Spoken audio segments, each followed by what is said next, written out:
comment que le Cameroun, notre pays, nous avons perdu le sommeil et ce matin, effectivement, je me suis réveillé avec cette boule qui me pesait et qu'il fallait absolument crever pour secouer les consciences.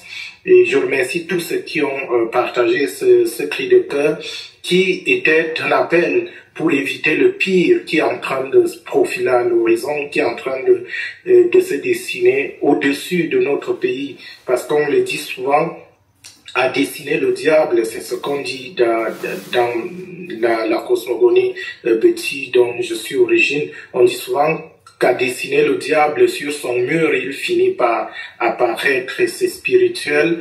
Et je crois que nous sommes en train de le vivre au Cameroun aujourd'hui. On a le sentiment que les uns et les autres sont en train de dessiner le diable sur leur mur. De quoi s'agit-il, Monsieur Moda? Il s'agit simplement de secouer la conscience des Camerounais, d'interpeller ma communauté, d'interpeller l'ensemble des Camerounais sur ce qui est et qui devrait être le devoir de chacun de nous aujourd'hui. À ma communauté, je rappelais que les petits que nous sommes, dans un pays de 250 ethnies, nous avons hérité du pouvoir politique sans effusion de sang, sans coup d'État, sans tuerie, sans que les Camerounais ne se vouent le désamour que l'on voit aujourd'hui, simplement parce que un Camerounais consciencieux, le musulman Amadou Ahidjo, premier président de la République du Cameroun, avait estimé que après plus de 20 ans, il n'était plus loisible, il n'était plus éthique, il n'était plus éthiquement ni moralement correct de continuer de garder la main ferme sur le pouvoir politique. Alors, il avait tenu à dire que malgré tout, il ne fallait pas qu'il laisse le pouvoir de manière comment dire, fraternelle, de manière à la parole reviendra, vous n'en tiendrez pas rigueur avec le chevauchement des langues d'italien, l'anglais et tout ce que cela comporte. Donc, il avait estimé qu'il ne fallait pas que le pouvoir revienne à un de ses proches et il est allé picher comme ça un petit et un musulman, un chrétien du sud de Cameroun. Mais il ne nous semble pas que lorsque le président Amadou Ahidjo posait cet acte hautement patriotique, que son intention c'était de faire en sorte que son successeur garde le pouvoir pendant une cinquantaine d'années. C'est ce qui est déjà arrivé et nous pensons que c'est un jeu extrêmement dangereux dans un pays où déjà se posent pas mal de questions, liées à la géographie, à la géostratégie, à la géopolitique interne du pays. Donc c'est pour cela que ce matin, on voulait vraiment le dire terre à terre pour surtout que nous avons constaté que avec le processus électoral en cours, certains petits, surtout les jeunes, ceux qui ont hérité d'un petit poste de travail, ceux qui ont pu passer un concours avec l'entregent d'un oncle bien situé au RDPC, ceux qui ont pu avoir un matricule dans la fonction publique, ceux qui bénéficient de quelques prébendes, eh bien, ils sont tous nostalgiques de toutes ces prébendes, de toutes ces faveurs, de tous ces privilèges, et ils pensent que la seule personne qui peut leur garantir encore leur privilège, c'est Paul Biya. Mais ce que je leur rappelle, c'est que justement, c'est là le piège. Paul Biya n'est candidat à rien à l'élection qui vient de se passer. Vous l'avez vu, même pendant la campagne électorale, Paul Biya n'a pas daigné prononcer une seule parole de son propre slogan. Il n'en a pas parlé le jour de l'élection. Il vous a clairement dit qu'il n'était pas sûr de gagner, ce qu'on n'a jamais entendu de la bouche de celui qu'on a appelé pendant des décennies homme lion. Donc, pourquoi nous estimons que Paul Biya n'est plus là? C'est que c'est un vieillard de 80, bon, nous allons peut-être dire c'est un vieil homme de 93 ans qui ne sait même plus reconnaître les espaces géographiques et environnementaux où il se trouve, qui ne sait plus se souvenir de rien et à qui une clique de criminels, de brigands autour de lui, il s'agit de son entourage, son épouse, quelques ministres que nous listons et qui sont des ministres essentiellement petits, s'appuyant sur quelques obligés comme l'actuel ministre de l'administration territoriale.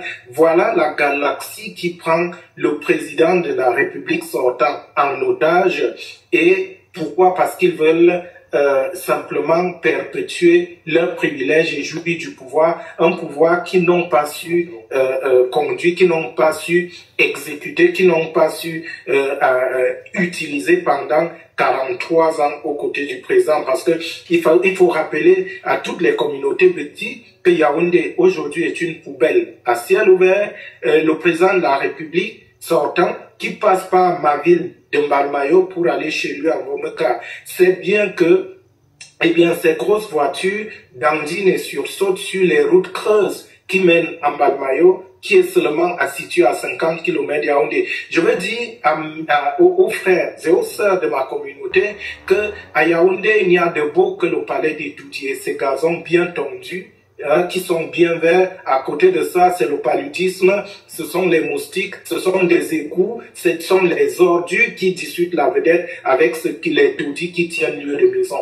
Et qu'au bout de ça, ils doivent finalement faire le deuil de ce régime en constatant qu'ils ont été dupés pendant plusieurs années. Or, force est de constater que les petits, par nostalgie, pensent qu'ils doivent être obligés de soutenir ce régime qui reste simplement une petite clique de 47 personnalités que nous avons répertoriées et qui veulent maintenir le président Biya au pouvoir pour gouverner à travers lui. Alors nous avons demandé à ces gens pourquoi est-ce qu'ils ne se sont pas présentés aux élections présidentielles, étant donné que vous le savez, tout le monde peut convenir que même au sein de l'appareil RDPC, on pouvait trouver quelqu'un. Mais comme ils savaient que les Camerounais en avaient marre de ce régime, ils ont préféré se mettre derrière un vieil homme de 93 ans dans l'espoir de forcer les Camerounais à le reporter à la magistrature suprême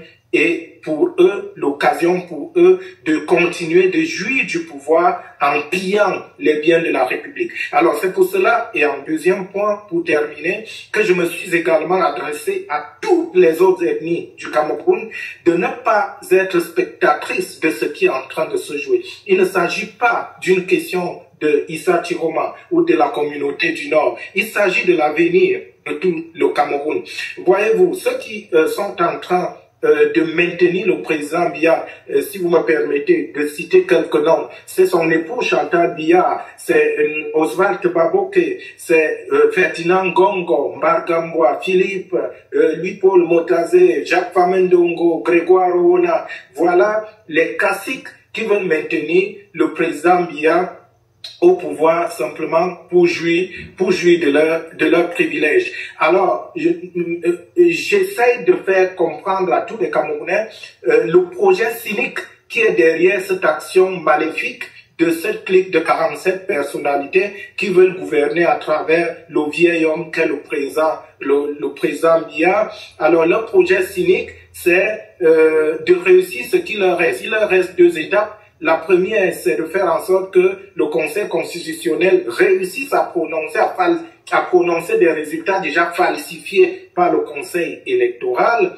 et que ces résultats soient proclamés en leur faveur, non sous le couvert de la faveur du président de la République sortant, Paul Biya.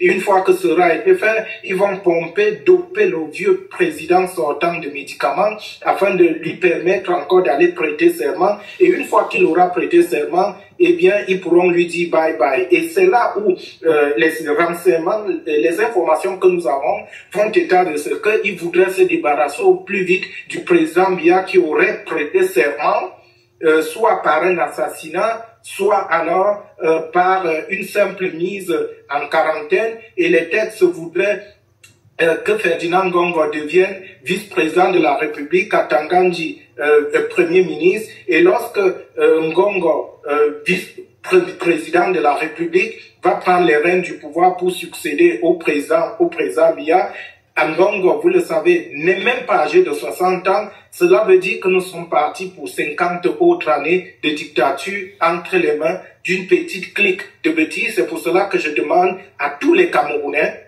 de se révolter, de se rebeller contre ce plan machiavélique, diabolique, maléfique même.